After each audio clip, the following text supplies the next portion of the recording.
देखिए, English literature में language या फोनेटिक्स में सिलेबल का प्रयोग होता है। तो इस वीडियो में सिलेबल किसको बोलते हैं, इसका डेफिनेशन देखते हैं, हिंदी इंग्लिश में अर्थ और मतलब समझते हैं, एग्जाम्पल भी देखते हैं। तो चलिए वीडियो को स्टार्ट करते हैं। Welcome to English educator desk, आपका इंग्लिश एजुकेटर डेस्क पे स्वागत है।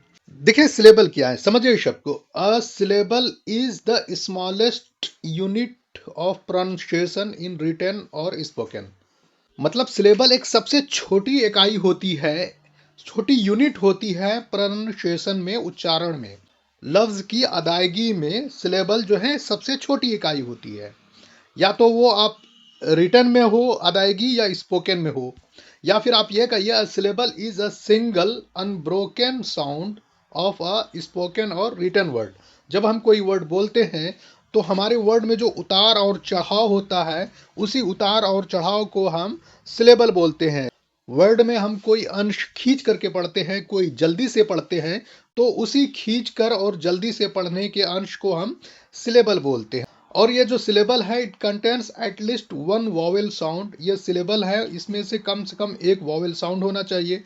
कॉन्सोनेंट साउंड तो होता ही होता है।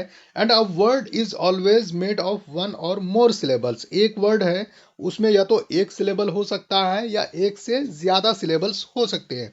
अब हम इसको एग्जाम्पल से समझते हैं। जैसे कि यहाँ पर दो वर्ड्स हैं, बुक है और रीडिंग है। तो when we pronounce book has one syllable and reading it has two syllables. देखिए, बुक यहां पर सिंगल सिलेबल है, रीडिंग यहां पर दो सिलेबल्स है। And when we pronounce syllables that may be stressed and unstressed.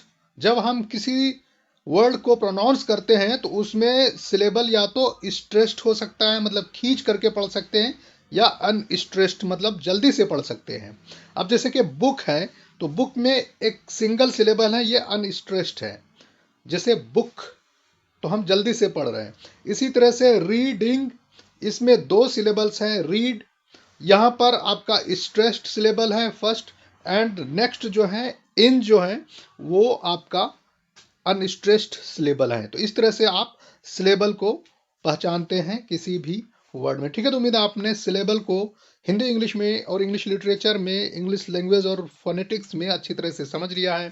Thanks for watching English educare desk.